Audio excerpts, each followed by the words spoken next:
የተከበራችሁና የተወደዳችሁ የሚዲያችን ተከታታዮች በመላ በያላችሁበት ሰላም እግዚአብሔር ከእናንተ ጋር ይሁን እንላለን። ዛሬ እንደተለመደው እንደከዚህ በፊቱ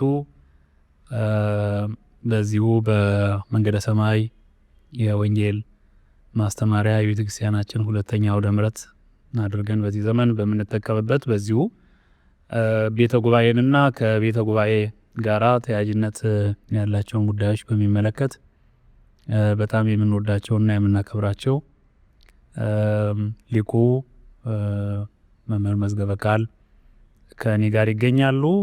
በዋግ ኽምራ ሀገረ ስብከት ወለህ ተብላ በምትጠራዋ አካባቢ የአራቱ ጉባኤያት መምህር ምስክር ጉባኤ ቤት መምህር ናቸው። እሳቸው ዛሬ ፈቃድ እግዚአብሔር ሆኖ በዚህ ተገኝተዋል። ስለዚህ ቤተ ጉባኤንና ተያያዥነት ያላቸውን ጉዳዮች በተለይ እንደ አራቱ ጉባኤ ትምህርት ቤት ራሱን ችሎ የራሱን የቻለ ከሌሎቹም ለየት ባለ መንገድ የተምሮ ማስተማር ስነ ስርዓቱ እጅግ በተዋበና ትውልዱ ሊጠቅም በሚችል መንገድ የተቀረጹ የተለያዩ መርሃ ግብራት አሉ።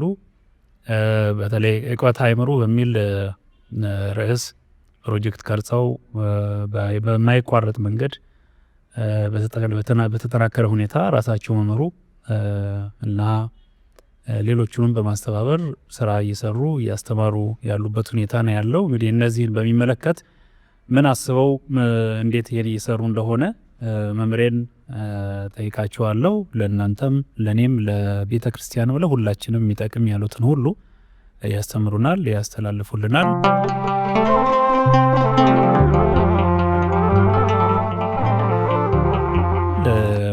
በጣም የምወደውት መምሬ ሊቁ መምህር መዝገበ ቃል እንኳን ወደ አለንበት ወደ ወንጌል ወደ ምንሰብክበት ወደ ሚዲያችን እንኳን በሰላም መጡልን።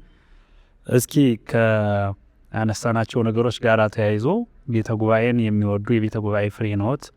ቤተ ጉባኤን ተጠቅመውበት ተምረውበት ከማለፍ ባሻገር ዛሬም ጉባኤ ተክለው ጉባኤ ዘርግተው እያስተማሩ ደቀ መዛሙርትንም እያስመረቁ ነው ያሉት።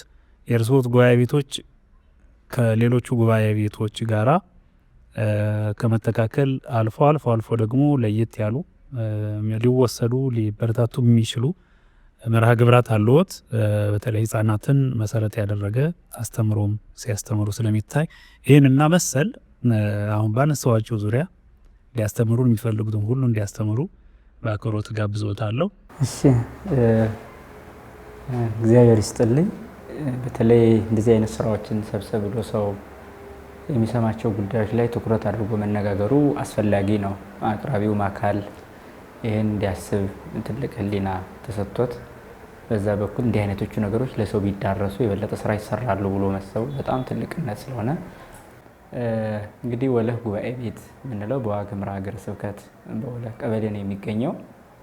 ጉባኤ ቤታችን የሁሉም ጉባኤ ቤት ነው። የመጀመሪያው ሲባል ጉባኤ ውስጥ ያለን እኛ ነን ብለን ጉባኤ ቤታችን የግል አናደርግም። ትልቁ የጉባኤ ቤት ፍልስፍና የሚጀምረው እዚህ ነው። አሳታፊነት ነው ትልቁ። ወንድሞች፣ እህቶች፣ አባቶች፣ እናቶች ማንኛውም ቢሆን የጉባኤቱ ባለቤት እንዲሆን ነው እኛ የምንሰራው። የመጀመሪያው ጉባኤ ቤቱ ያው ከተመሰረተ እንደሚታወቀው 2011 ነው። አሁን 6ኛ ዓመት ነው። ቀጣዩ 7ኛ ዓመት ይዟል ማለት ነው። እና በዚህ ዘመን እድሜው ውስጥ ግን ብዙ ማህበራዊ ግንኙነቶች ላይ በደቀ መዛሙርት ማስመረቅ ላይ ህፃናት ላይ በተለያዩ ስራዎች ላይ ለመስራት ይጣደፋል። እና ይህ የተመሰረተበት ዓላማው አዲስ አይደለም፣ ያመጣ ነው። ጉባኤ ቤት ሲመሰረትም ዓላማው እንደዛ ስለሆነ ነው። አንድ ጉባኤ ቤት ሲመሰረት ሌላ ስራ የለውም፣ ሰውን መታደግ ነው። የቤተ ክርስቲያኗን ተልእኮ መፈጸም ማለት ነው። መጀመሪያውኑ የጉባኤ መስራቹም ክርስቶስ ነው። የክርስቶስ ስራን ደግሞ ማስቀጠል የጉባኤቶች ስራ ነው። እንደዛ ነው። እና ጉባኤ ቤታችን የሚያምነው በዚህ ነው። መሰረታዊ የአገልግሎት ፍልስፍናውም የሚመነጨው ወደዚህ ዓለም የመጣው እግዚአብሔር ሰው የሆነው ለሌላ ስራ እንዳልሆነ ያምናል። ስራው አንድና አንድ ሰውን ማዳን የሚለው ትኩረት ነው አይደል? ስለዚህ ሰውን የማዳን መንገዱ ደግሞ ብዙ ሊለያይ ይችላል። በተለያየ መንገድ፣ በተለያየ ሁኔታ፣ በተለያየ ቦታ፣ በተለያየ አስተምህሮ ዘዴ ሊደረግ ይችላል እና ያንን ዘዴ ሲመርጥ ነው እንግዲህ ቅበተ አእምሮ የሚለው አዋጭ ነው ያገኘው። አንደኛ በውስጥ በጉባኤት ውስጥ ያሉ አባላት አሉ፣ ደቀ መዛሙርት የምንላቸው በዛ በውስጥ የሚሰራቸው ስራዎች አሉ። የስራ ዘርፉ በውስጥና በውጭ ነው የሚታየው። ይህ ሲባል ምንድን ነው?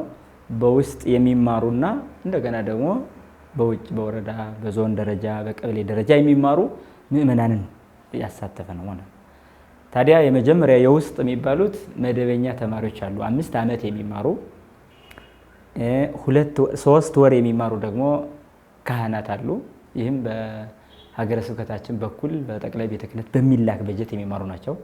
አጫጭር ኮርሶች ማለት አጫጭር ኮርሶች። ይሄ ማለት 3 ወር ቆይታ ከየወረዳው የሚመጡ ካህናት በጉባኤቱ ትምህርቱ ይሰጣል። ፈቃዱ ግን በሊቀ ጳጳሱ በብፁዕ አቡነ በርናባስ እንዲሁም ደግሞ በሀገረ ስብከቱ የታገዘ ወይም የነሱ የሆነ በዛ በኩል ያለ ነው ስራው።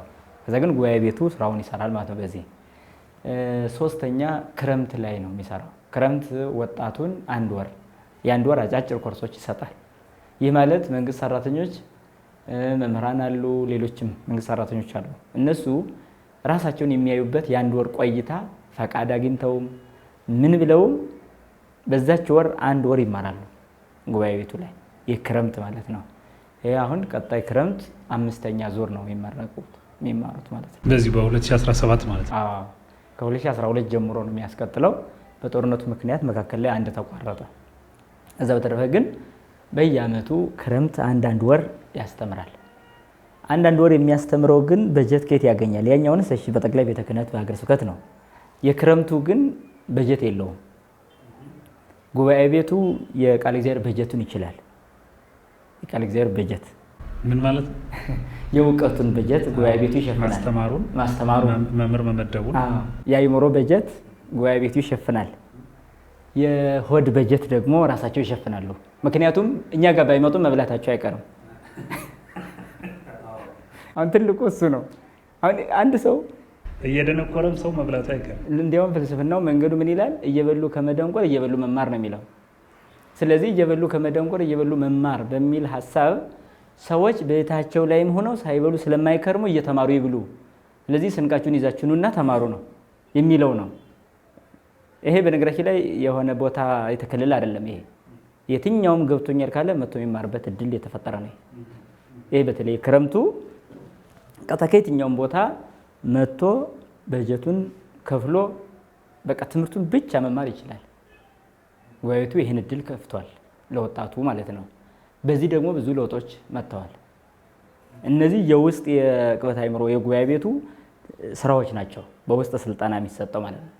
ሌላው በውስጥ የአካባቢ ማህበረሰቡ ልጆች ደግሞ ያው ድቁና የሚማሩ እንዲህም ደግሞ በውስጥ ይማራሉ። እንዲህ አይነት ጉባኤ ቤቱ ይሰራል። በውጭ ስንል ግን በማህበረሰቡ ላይ የሚሰራውን ስራ ነው ማለት ነው። እሱን በተመለከተ በውስጥ ያሉት ምንድን ነው? አሁን እርስዎት ያስተምራሉ፣ የእርስዎት ደቀ መዛሙርት ያስተምሯቸዋል፣ እነዚያን ሰዎች ማለት ነው። በቃ እንደዚህ ነው የሚቀጥለው። መደበኛዎች የመምህርነት ትምህርት የሚማሩ አሉ። እነሱ ሁሉ በጋና ክረምት የሚመጡትን የሚያስተምሩ ናቸው ራሳቸው። ጉባኤ ቤቱ ይህን አመቻችቷልና ስለዚህ እነዚህ ተምረው በጋ ላይ የሚመረቁ ካህናት ተመርቀው ይሄዳሉ። ክረምት ላይ የሚመረቁት ተመርቀው ይሄዳሉ። ቀጣይ ዓመት ሌሎች እየመጡ ይማራሉ። እንዲህ እያለ ይቀጥላል። ሰዎች ሃይማኖታቸውን ቁጭ ብሎ መማር አለባቸው ነው ዋናው ጉዳይ። እስካሁን ድረስ በጣም የተሸወድንበት አሁን የቤተ ክርስቲያን አስተምሮ ላይ የሃይማኖት ትምህርት ቋሚ መስጫ ቦታ የለንም። ሲታወቅ አሁን ትዝ ሲለን ማለት ነው። ማለት አሁን አብነት ትምህርት ቤቶች ስናይ ትምህርት ነው የሚማሩት፣ ሙያ ነው፣ ሃይማኖቱ አይደለም። ሙያ ነው ወይ የድጓ ሙያ፣ የአቋቋም ሙያ፣ የቅኔ ሙያ ይሄንን ነው። ግን እንጂ ሃይማኖታቸውን በኋላ ሲጠየቁ የለም። እዛ በተማሩት መጽሐፍ ውስጥ እኮ አለ፣ ግን መሰረታዊ በሆነ ሃይማኖት አይደለም የሚሰጠው። ይሄ በጣም ጉለታችን ነው። ጉለት ማህሌት የሚቆም እኮ ልናገኝ እንችላለን። ሃይማኖትን መመስከርና ማየት መቆም በጣም የተለያዩ ሆኑ ማለት ነው። አብሮ መሄድ አልቻሉም። ስለዚህ የሃይማኖት ትምህርት በሚገባ መሰጠት አለበት ማለት ነው። ሁሉም ክርስቲያን በዚህ መልክ ተደራሽ ካልሆነ ቀጣይ የሚመጣውን ዘመን መሻገር የሚችል ክርስቲያን ላይኖር ይችላል ማለት ነው። ጊዜያዊ ልማዳዊ የሆነ እምነት ነው የሚኖረው።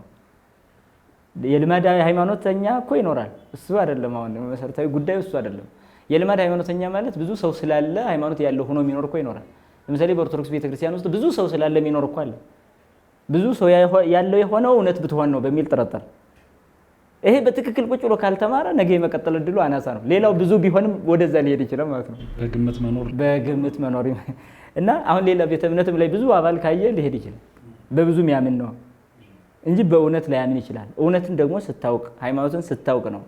ካላወቅ ልማዳዊ ነው አኗኗር የሚሆነው እና ከዚህ ለማውጣት ታዲያ ቁጭ ብሎ ማሰብና በደንብ መነጋገር መስጠት ያስፈልጋል የሚለው ነው እንግዲህ መሰረታዊ። ቢያንስ አንድ ማንኛውም እህቶችም ይሁኑ ወንድሞች ቁጭ ብለው ሃይማኖታቸውን ተምረው መውጣት አለባቸው ብለን ስለምን ነው ይሄን የምናደርገው። ስለዚህ በውጭ ብቻ ሳይሆን በውስጥም በውስጥ ያለው ይሄ ነው። በውጭ ያለው ደግሞ በሚቀጥለው ያው እየተነጋገርን ያለን በውጭ ያለው ማህበረሰቡን በሙሉ የሚቃኝ ደግሞ በምን መልክ ነው የሚሰጠው ሐሳቡ አለውት። በውጭ ሲባል በውጭ ማለት ከጉባኤ ቤቱ ውጭ። ይሄ ደግሞ እየተሰጠ ነው። እሱ ደግሞ ምንድነው ከጉባኤ ቤቱ ውጭ ያለው ማህበረሰብ እንግዲህ ሁሉም ጉባኤ ቤት አይገባም፣ የታወቀ ነው። ስለዚህ ወደዛ ለመድረስ ደግሞ ዘርፍ መለየት ነው። ምን ማለት ነው ዘርፍ መለየት? አሁን ብዙ ጊዜ ቤተክርስቲያን ላይ የለመድነው አውደ ምሕረት መናገር ነው። አሁን አውደ ምሕረት ላይ ጠዋት በቃ እሑድ የመጣው ሰዓት እያየ እያፋሸገ ቁጭ ብለህ ዝም ብለህ ስብከት እያልክ የምትናገረው ነገር ይሄ ቤተክርስቲያን ተለምዷል። ይሄ ግን አሁን ሰውን አይምሮ የሚገነባ የሃይማኖት ትምህርት ግን አያሰጥም። ጊዜውም የ20 ደቂቃ የ30 ደቂቃ የሚባል ነው። ሰውም ሊሄድ በዛችም በዝቶበት የሚጨነቅ ነው። አንዳንድ ጊዜም ድንገት ሰባኪ ሁሉ ይከሰታል። ምን ማለት ነው ድንገት ሰባኪ? ድንገት ሰባኪ ማለት አንድ ጊዜ ብሎ አውደ ምሕረት ሊሰለም የሄደውን ሁሉ በላስተምር ይባላል። ድንገት ይሰብካል ማለት ነው። አሁን ይሄ ለህዝቡ የሚመጥን ነገር ማቅረብ አለማቅረብ ላይ ችግር ይኖራል ማለት ነው። ይህ በሆነ ቁጥር ለውጥ አናመጣም። በቃ አዋጅ ነው ይሄ። በቃ አሁን ቤተክርስቲያን ላይ የሚነገረው አዋጅ እንጂ ትምህርት አይደለም። ትምህርት ማለት መሰረታዊ መረጃ ያለው መሰረታዊ መጽሐፍ ቅዱስ ትምህርት፣ መሰረታዊ ሃይማኖትን የሚያስረዳ ነገር ነው። ይሄኛው ግን አዋጅ ነው። በቃ እንዲህ አድርጉ እንዲህ አድርጉ እንዲህ አድርጉ እንዲህ አድርጉ ብለን ነው የምንሰደው የአውደ ምሕረት የሚባለው ማለት ነው። ስለዚህ ታዲያ ቁጭ ብለን ካላየን በአውደ ምሕረት የሚሰጥ ነገረ መለኮት በአውደ ምሕረት የሚሰጥ ጥልቀት ያለው ትምህርት አይኖርም መቼም። ስለዚህ ታዲያ ምን መደረግ አለበት? አንደኛ የሚሰበሰበው ሰው ብዙ አይነት ሰው ነው። ወታደሩም፣ ወዛደሩም፣ ነጋዴውም፣ ገበሬውም፣ ዶክተሩም፣ ኢንጂነሩም፣ በሽተኛውም፣ ጤነኛውም ሁሉ ነው የሚሰበሰበው። እነዚህን ደግሞ በአንድ የመወከል በጣም በአንድ ለይቶ ማስተማር ይከብዳል። ስለዚህ ጠቅለል ያለ ሁሉን የሚወክል የሚችል ዝም ብሎ ጠቅለል ያለ ነገር መልእክት እናስተላልፋለን እንደ ማለት ነው። አውደ ምሕረት ላይ የሚሰጡ ትምህርቶች መልእክት ናቸው። ታዲያ ይሄንን በደንብ ህብረተሰቡ በሃይማኖት እንዲኖር ለማድረግ ምን መሰራት አለበት ነው የኛ እምነት? ዘርፍ መለየት አለበት። ዘርፍ ማለት ህፃናት አሁን ሃይማኖታቸውን መማር አለባቸው። ህፃናት አሁን ሃይማኖታቸውን መማር አለባቸው። ህፃናት ማለት ከ3 ዓመት ጀምረው ያሉ በሙሉ ህፃናት ናቸው። ከ3 ዓመታቸው ጀምሮ ሃይማኖታቸውን መማር አለባቸው። ለምንድን ነው ይሄን የፈለግነው? አሁን የቀደመ ማህበረሰብ አለን ኢትዮጵያ ውስጥ። አሁን እየመጣ ያለ ማህበረሰብም አለን። የቀደመው ኦርቶዶክሳዊ ማህበረሰቡ በሙሉ የያዘው እምነቱ ከልምድ ከእናት ከአባቱ ነው የወሰደው። እናት አባቱ ደግሞ ዘመናዊነት ባልተነሳበት ዘመን የነበረ መልካም እሴት አላቸው። በሃይማኖታቸው በኩል ባይማሩም የተማሩበት ይሄ ክፍል ጥቅስ ምናምን ባይጠቅሱም ሃይማኖትን በህይወት የሚኖሩበት እድሉ ነበራቸው ኢትዮጵያውያን። ከነዛ የወረሱት አሁን ያሉት ማህበረሰቦች በጣም ጥሩ ነገር አላቸው። አሁን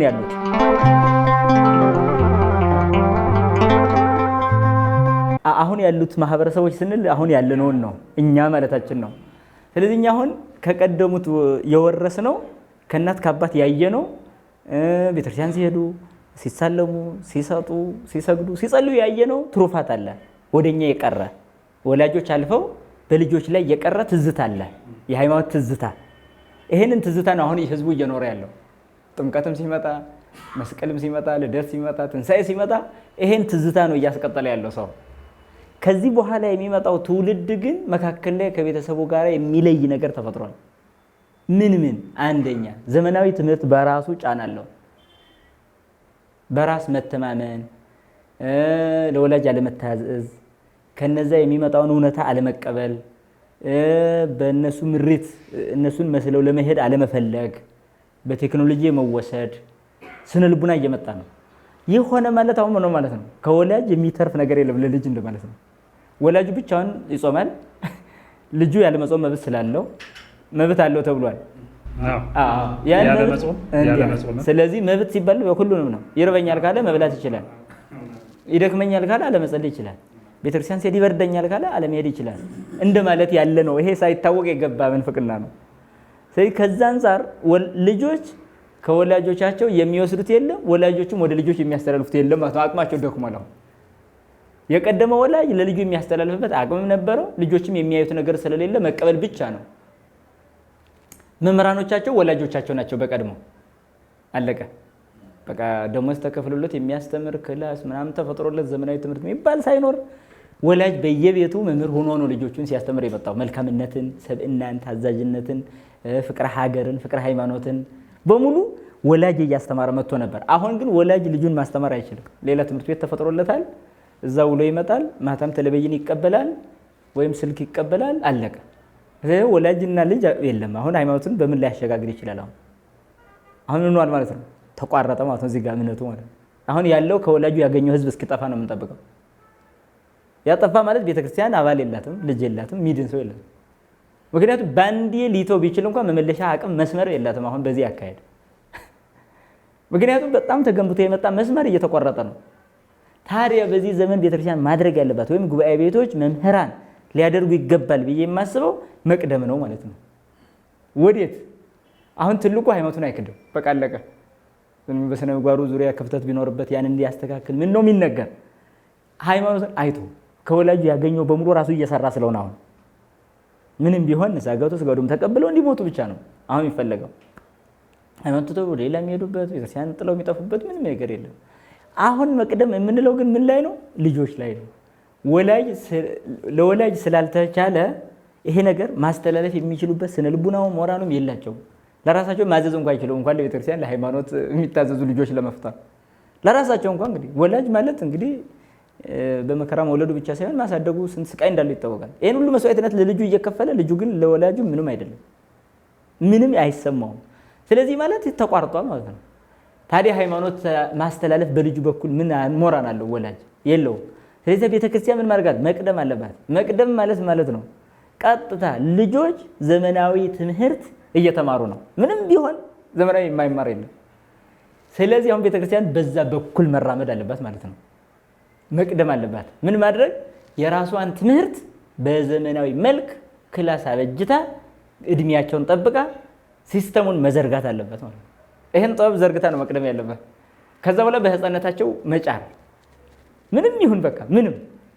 ከዛ እነዚህ ልጆች ሲያድጉ ከወላጆች ሳይሆን ከቤተክርስቲያን ያገኙት እምነት ይዘው ይቀጥላሉ አሁን ማለት ነው። ወላጆች አላስተላለፉ። አሁን ያለው ወላጅም አቅሙም እያጠረው የራሱም የወሰደው የለ፣ በልምዱ ነበር እሱ የያዘው። አሁን ልጆቹን የማስተማር ብቃቱ አይኖረውም። በልምዱ ራሱ ብቻ አልክድም ሊል ይችላል እንጂ ለሌላ የሚያሳምንበት አቅም የለው፣ አላስተማር ነው። ስለዚህ አሁን ህፃናት ላይ ትኩረት ሰጥቶ መስራቱ አዋጭ ነው። ዘርፍ መለየት ማለት ይሄ ነው። በእድሜያቸው ልክ በዘመናዊ ትምህርት ክፍላቸው መስመር ማለት ነው። እሱን ተከትለ ቤተክርስቲያን መስራት ትችላለች። ራሷ መፍጠር ነበረባት፣ አልሆነም። አሁን ግን ተፈጥሯል። ባጭሩ በዘመናዊ አይደለም ይሄ ክፍል አንደኛ ክፍል ሁለተኛ ክፍል ቅድመ አንደኛ ድረስ ጀምሮ ማለት ነው። ስለዚህ አሁን ከቅድመ አንደኛ ጀምሮ እስከ 12ኛ ከዛ በኋላ ደግሞ በዩኒቨርሲቲ ደግሞ ራሱን ቻለ ግቢ ጉባኤ በማህበረሰብ የሚሰጠው በጣም ጥሩ ነገር ነው። ያ ይቀበላቸዋል ማለት ነው። አሁን ግን ምን ማለት ነው? ከታች ጀምረን ከሄድን እዛ ዩኒቨርሲቲ ሲገቡ በቃ የተሻሉ ሰዎች ይፈጠራሉ። ሲመረቁ ደግሞ ሀገር የሚጠብቁ የሚገነቡ ትውልዶች በሃይማኖት የጸኑ ይፈጠራሉ። ከታች ያልተሰራ ግን ዩኒቨርሲቲም ሲገባ ያስቸግረዋል። ያም ሆኖ ብዙ እየተረፈ ቢሆንም ብዙ ደግሞ እየሾለከ ነው ማለት ነው። ስለዚህ ነው በዘርፍ ለመስራት ህፃናት ላይ መቅደም የሚለው መስመር ያንን ለማስቀጠል ነው። በሃይማኖታዊ በኩል ልጆች እንዲመጡ አሁን ላይ የሚሰራው ትዝታቸው ለነገ ስለሚሰራ በዘርፍ እንለያለን። ህፃናትን በዘርፍ ቅድመ አንደኛ ወይም ኬጂ የምንለው አንድ፣ ከዛ አንደኛ፣ ሁለተኛ፣ ሶስተኛ እያለ እስከ 12 ድረስ ማስተማር አለባት ቤተክርስቲያን ነው። የዕቅበተ አእምሮ አንዱ ሲስተም በደረጃቸው ማስተማር ነው። በነገሮት ላይ ጌታ የተክልዎሙ ያለውን ነው መሰረት ያደረጋችሁት። መከልከል ስለሌለባቸው ቅድም እንዳሉት ስላልሰራንበት ነው እንጂ ሲስተሙ የቆየ ነበረ። መሀል ላይ ተቆራርጠዋል። አሁን ግን ወደ ጥንተ ክብሩ እየመለሱት ነው ነው። ወንጌል በነገራችን ላይ በመጠናቸው ሊማሩ ለሚገባቸው የተሰጠች ናት። ለገበሬዎች ሲሰጥ በዘርፍ ነው ማለት ነው።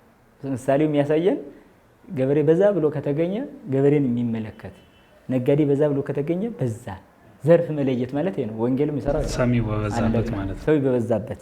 ስለዚህ አሁን ህፃናት ላይ ሲሰራ ህፃናት ወደ እኔ ይምጡ የሚለው ቃል መሰረታዊ ለትምህርትም ጭምር ነው። ኑ ደቂቄ የማርከሙ ፈሪሃ እግዚአብሔር የሚለው የነብዩ ቃል ዝም ብሎ ኑ ሳይሆን ለማስተማር እንደሆነ ያሳያል ማለት ነው። ለሌላ ወሬ ለሌላ ነገር አይደለም። ኑ የማርከሙ ነው የሚለው ላስተምራችሁ የሚለው ቃል የሚገርም እግዚአብሔርን መፍራትን አለ። አሁን ሲያስተምር ትምህርት ብቻ ሳይሆን ትምህርትም ሲባል ዝም ብሎ ሌላ ሳይንሳዊ ፍልስፍናዊ ወዘተ አይደለም። እግዚአብሔርን መፍራትን ላስተምራችሁ ይላል። ይሄን ያለው ነብይ ደግሞ ምን ይላል? የእውቀት ሁሉ መጀመሪያ ወይም የጥበብ መጀመሪያ እግዚአብሔር መፍራት ነው አለ። ስለዚህ የትምህርት ሁሉ መጀመሪያ እግዚአብሔር መፍራት ነው። መጀመሪያ እግዚአብሔር መፍራት እንዲማሩ ህፃናት ቅድሚያ መሰራት አለበት በደረጃቸው። በቃ አሁን ለምሳሌ አሁን እዚህ ያለንበት እንግዲህ ከተማ ነው፣ ትልቅ ከተማ ነው። እያንዳንዱ ደብር ላይ አሁን ብንፈትሽ እንደ ሰበካ ጉባኤ ክረምት ህፃናት የት ይክረሙ? ትምህርት የለም ዘመናዊ የት ይክረሙ ቢባል ያቀደሰው አይ ነው። ይሄ ከባድ ፈተና ነው።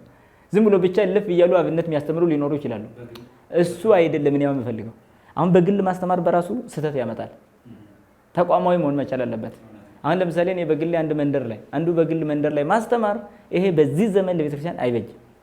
እንዴት ከተባለ ያ የሚያስተምረው አካል አንዱ እውነተኛ ቢሆን ሌላኛው የኛ ባይሆንስ? ህፃናት ወስደ ሰተ ነገ እንዴት አድርገህ ነው የምትረከብ ነው? በእንደዚህ አይነት በጣም አደገኛ ነው። ክረምቱ ሲመጣ ይሰራጫል ሌሎችም ኃይል። ይሄን ብዙ ሰው አያውቅም። በቃ ልጆቻችን ያስተምሩኝ ምናምን በሚል ብቻ ነው የሚያደርጉት። አይደለም። ቤተክርስቲያን ናት መቆጣጠር ያለባት። ቤተክርስቲያን ራሷ ነገሌን በዚህ መድብ ያለው ነገሌን በዚህ የቁጥር መምህር እኮ የሚባል ነበር ድሮ። የቁጥር ይባል ራሱን ይችላል። አሁን የለም። አሁን ወይ ያቋቋሙ የድጓው ወይ አንዱ ጠጋ ብለው እንዲቆጥሩ ያውም ቋንቋ ቃሉን ነው ሃይማኖቱን ሳይሆን ሃይማኖቱን አይደለም ቁጥር ነው። ስለዚህ እኔ አሁን የምፈልገው የሃይማኖት በቃ መሰረታዊ። ለምሳሌ አንድ ደብር ላይ እኮ ብዙ ወንጌል ተምረው አሉ እኮ ሰዎች፣ ግን እነሱ ራሱ የእሁድ ሰባኪዎች ናቸው እንጂ የህፃናቱ አስተማሪዎች አይደሉም። ይሄም በጣም በነገራችን ላይ መረዳት አለባቸው። ይህ ድምፅ የሚደርሳቸውን ሰባኪዎች ስራቸው እሁድ ማስተማር ብቻ ነው አድርገው ያሉት። ይሄ እሁድ መጮህ እኮ እሁድ ማስተማር እኮ እንዳሉት ነው፣ ስራም አይደለም፣ በቂ አገልግሎትም አይደለም። ምን ይባላል አሁን? ይሄ መልእክት ነው። ይሄ እኮ በቃ እሁድ ማስተማር ማለት የመልእክት ጊዜ ነው። ይሄ መሰረታዊ ትምህርት የሚባለው የደብሩን ልጆች በሙሉ እነዛ በክረምት ምን ይማሩ፣ በቃ እንዲህ ተደራጅቶ መሰራት አለበት። ስንት ወጣት እየጠፋ አይደለም? ታዲያ እዛ ሰባኪ ሆኖ ደሞዝ መብላት ምን ያደርጋል? አሁን ይሄ የሚበላም አይጠፋም ሲጀምር። ስለዚህ አሁን ይሄ ነው መቀየር ያለበት። ቂርቆስን እንፈልጋለን እያሉኝ ነው። ቂርቆስን ፈጠራ ላይ ነው። ጌታ የፈጠረውን ቂርቆስ እንደገና ሊፈጥሩ ነው። ግዳጅ መምህራን ይጨርሳሉ፣ እግዚአብሔር ይጀምራል። እውነት ነው፣ እውነት ነው። ይሄም ምናልባት ግራ እንዳይገባቸው ሰዎች ደግሞ መምህራን ይጨርሳሉ ሲባል አይምሮ ነው እግዚአብሔር የሚፈጥርለት ለሰው። ያንን ማነጽ የመምህራን ነው። እንደዚያ ነው። ሰውየው ጅምር ፍጥረት ነው። እዛ ላይ በመምህራን እየተፈጸመ ይመጣል። ለዛ ነው መምህራን ይሰሩታል።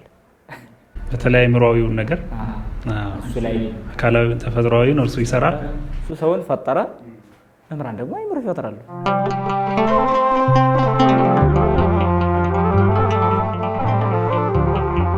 በነገሮት ላይ ህፃናት ሲሉ ለህፃናት ያለው ትኩረት ስለተረዳኝ ከልደት ጋራ ልደት ማክበር የእርስዎት ልደት እንኳን የኔውም ተከብሮ ያውቅም ይመስለኛል እና የልጆች ልደት ይከበራል በከተማ እና አሁን ልጆችን ስናሳድግ ከምንፈጽማቸው ስህተቶች አንዱ የልደታቸው ቀን ድል ያለ ድግስ መደገስ ነው ብዬ አምናለሁ። ምን ይላሉ በዚህ ዙሪያ? ይሄ በእኛ አካባቢ ያለውን ተሞክሮ መንገድ ይቻላል። እኛ ማስተማር ከጀመርን በኋላ ህፃናት ላይ የዘረጋ ነው መስመር ልደት ማክበር አይገባም የሚለው ነው። ለምን? አሁን በጣም ሰው ኑሮ ተወደደ ይላል። ኑሮ የሚያስወድደው ግን ራሱ ነው። አሁን ችግሩን እየጠራ ችግሩ ሲመጣ ለምን ይሰቃያል? ይጨነቃል ሰው። በነገራችን ላይ ሰው ነው እየጠራ ያለው። ኑሮ ውድነቱን ራሱ ይጠራል፣ ራሱ መልሶ ደግሞ ይሰቃያል። አሁን ይሄ ልጆች ልደት ማክበር ማለት ለአንድ ሰው 5 ልጆች ቢኖሩት ለ5ቱም በየአመቱ ሰርግ ያደርጋል። ታዲያ ይሄ ኑሮ ተወደደ ብሎ ቢጮህ ማን ይሰማለታል? አሁን ኢኮኖሚያዊ ክሳራም አለው። አዎ፣ ምክንያቱም ኢኮኖሚያዊ ክሳራ ሰዎች ራሳቸው ችግሩን ፈጥረው ኑሮ ውድነቱን አምጥተው እንደገና ደግሞ ተወደደ ይላል። በእኛ ምን አደረግነው? ህፃናት ልደት ማክበር የለባቸው በልደታቸው ቀን መቆረብ የሚል ነው የኛው። በልደታቸው ቀን ማስታወስ አይደል የተፈለገው? ስለዚህ ታዲያ ድግስ አይደለም እኮ የሚያስፈልገው ስራ ነው። ስለዚህ በልደታቸው ቀን እንዲቆሩ፣ በዛች በቆረቡባት ቀን ደግሞ ለአንድ ድሃ ምሳ እንዲያበሉ፣ አለቀ በቃ። በልደቴ ቀን ለምን ይሄ ጾም ይውላል ብለው እንዲያስቡ፣ በዛው ምን እየተማሩ ነው? ለሌላ ማሰብን ማዘንን የልደታቸውን ቀን ጥቅም ላይ ያዋሏል። አዎ እኔ ወደዚህ ዓለም የመጣሁባት ከጨለማ ወደ ብርሃን የተገኘሁባትን ቀን አስቤ ለድሃ ምሳውን አበላው። በቃ ይሄን ነው የሚያስብ ያለበት ሕፃን። ሲያድግ ደግሞ ለብዙ ድሆች የሚያበላ ይሆናል፣ ለብዙ ለተቸገሩ የሚያስብ ይሆናል ማለት ነው። ይሄ ነው ወደ ቀጣይ ሲመጡ መልካም ነገር ነው ማለማመድ ያለብን እንጂ አሁን ላይ ዝም ብሎ ቤት ላይ ዝም ብሎ ኬክ በስማቸው እያጻፈ ምን እያደረገ ዝም ብሎ አዲስ ልብስ እየገዛ እንደ እያለ ሲያሳብድ ይውላል። ታዲያ ነገ በቃ ይሄ ሲቀር በቃ ሰማይ ይነካሉ ልጆች። የሚበልጡ ደግሞ ልጆቹ ናቸው። እንግዲህ ቀጥቶ ገስጾ ማስተዳደር አይችልም። ስለዚህ በዚህ ሰዓት በቃ አላስፈላጊ ወጪዎችን ያወጣል። እንዲህ እያለ ሲሰቃይ ይኖራል። ይሄ ትምህርት የጎደለው ማህበረሰብ። ከዚያ ይልቅ የክርስትና የተነሱበት ቀን ቢከበር ብዬ አስባለሁ። አንዳንድ በተለይ አሁን ከስላሴ የተወለዱበት ቀን መቼ ነበር? ይሄ የተወለዱበትን ካገኙ ያችን ማግኘት ስለማይጠፋ ማለት ነው። ስለዚህ በዛ በኩል ቢታሰብማ ጥሩ ነበረ። ሰው ብቻ መንፈሳዊ አረዳዱ አናሳ ከመሆኑ የተነሳ ለተራ ነገር ብዙ ያወጣል። አሁን ልጆች መልካም ስነ ምግባር እንዲኖራቸው ይማሩ ቢባል አሁን ገንዘብ አውጡ ቢባል እኮ አያወጣም፣ ግን ለተራ ነገር ብዙ ያወጣል። እና እኛ አሁን በክረምት ስናስተምር አሁን ገንዘብ ህዝቡ አውጥቶ ራሱ ነው እንድናስተምር የሚያደርገው። መጀመሪያ እኛ እንዘርጋ እንጂ ለአንድ ሰው መመዝገቢያ ይከፍላል፣ ወርሃዊ ይከፍላል። ለምን? ቅድም እንዳሉት አእምሯዊውን እናንተ ቁሳዊውን ራሱ። ስለዚህ መምህራኑ የወር ደሞዝ ይዘጋጅላቸዋል። ማንም ያዘጋጀው ደሞዝ ያዘጋጃል፣ ህዝቡ ያወጣል፣ ከህዝቡ ያስተባብራል። አስተማሪው አካል መምህሩ አእምሮውን ይዞ ከቀረበ በቂ ነው እውቀቱ ነው። ስለዚህ አሁን ልጆች የድሮ የነ ቂርቆስን ቀጥለውም ያሉት በእድሜ ትንንሽ ሰማዕታትን ማምጣት ነው ፍላጎቴ እያሉኝ ነው ያሉት። ይሳካልዎታል፣ እሱን እኔም አልጠራጠርም። ምንድነው ያለዎት? እየመዘኑት ከሆነ በመስፈርት እየሄደልዎት ነው ወይ? ምንድነው የሚያስፈልገዎት? አሁን ዋና ነገር ነው የያዙት። አሁን ሀገራዊ ነው ትውልድ ቀረጻ የሁሉም ጉዳይ ስለሆነ የቤተ ክህነት የቤተ መንግስት ምንለው አይደል፣ የሰው ጉዳይ ነው፣ የሰውነት ጉዳይ ስለሆነ ምንድነው ሊሉን የሚፈልጉት? አሁን እየሄዱ ስለሆነ እየሄደልዎት ነው? እየደከመዎት ነው? ምንድነው መታገስ የሚፈልጉት ከእግዚአብሔር እገዛ ውጪ? እስኪ መልእክት ያስተላልፉ በዚህ ዙሪያ። አሁን ህፃናት ላይ መሰራቱ ሁሉም ላይ እንዲሰራ ነው የኔም ምኞትም ፍላጎትም። ይሄን በእርግጥ በመላ ዓለም በቃ አለቀ። አሁን በመላ ዓለም ማለት ምን ማለት ነው? አሁን ያለው ዓለም አለ አይደለም? አሁን ያለው ዓለም የሚለካው አሁን ባለን ሰዎች ነው። የሚመጣው ማህበረሰብ ገና ህፃኑ ነው። እሱ ገና ወደ ዓለም አልተቀላቀለም። ስለዚህ አሁን ከእናት ማህፀን እንደመጣ ነው ያለው። ይሄንን ትውልድ የምንተካው ህፃናት ላይ በመስራት ነው። ሌላ አድርገን አሁን ያለነው በጣም ጠበኞች ነን። አሁን ያለነው ዘረኞች ነን። እንደምታዩት ነው። መለያየት፣ መገዳደል፣ መጨፋጨፍ ብቻ ነው ያለው። ይሄን ታሪክ እየተማሩ ነው የሚያድጉት። እንግዲህ ዝም ካልናቸው ህፃናትን ነገር እግዚአብሔርን እንዲማሩ ፈሪሃ እግዚአብሔርን እንዲማሩ ካደረግን ሰብእና ይገባቸዋል። ተፈጥሯቸውን ያውቃሉ። ተፈጥሯቸውን አሁን በህፃንነታቸው ብንጭንባቸው እያደጉ ሲመጡ ያ በትክክል እየፋፋ ነው ይመጣላቸዋል። አንዳንድ ዘር ዝም ብለህ ዘርተህ አልበቅል ያለም ይመስላል። ገበሬው እንደዛ ነው። እና ከዛ በኋላ በጣም በቃ እንዴት ነው ዘገየ እያለ ሁሉ ቆይቶ በአንዴ ወጥቶ ያገኛል ጠዋት ሲያዩ። አሁን ህፃናት ላይ የሚሰራ ሰው እንደዛ ነው። አሁን ህፃናት መደባደቦችን እኮ ሊያውቁም ይችላል። ያ የእድገት መሰረታቸው ነው። ይሄ አለመደባደብ አይችልም ህፃን። አሁን ሰዎች እንዳይደበደቡ የሚያደርግ ሁሉ ይመስለዋል። አይደለም፣ እኛ እየተደባደቡ ጭምር ነው የምናስተምረው። ምክንያቱም መደባደብ ነፋሳዊ ባህሪያቸው ነው። የግድ መሯሯጥ ግዴታቸው። የጤናማነትም እንዴ ይሄ በፍጹም እድገትም ያመጣል። እድገት ራሱ የሚመዘዘው ሲዘሉ ሲሮጡ እንዲህ በዛ ነው የሚወሰነው። እሱን ማስቆም አይቻልም። ግን ምን እየሆኑ ነው? ያም ሆኖ እየያዙት ነው። አንዳንድ የሚይዙ ህፃናት እኮ እንዲህ እያሉ ሁሉ ነው የሚይዙ። በጣም ነው የሚያዝ እና ለጊዜው ድብድባቸውን አይተን አይ ስነ ምግባር የላቸው ምናምን ብለን አንፈርጅም።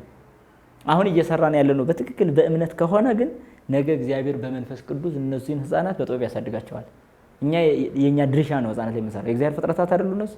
ስለዚህ ነገ ደግሞ ሀገር ቤተክርስቲያን ተረካቢ ናቸው ብለን የለ።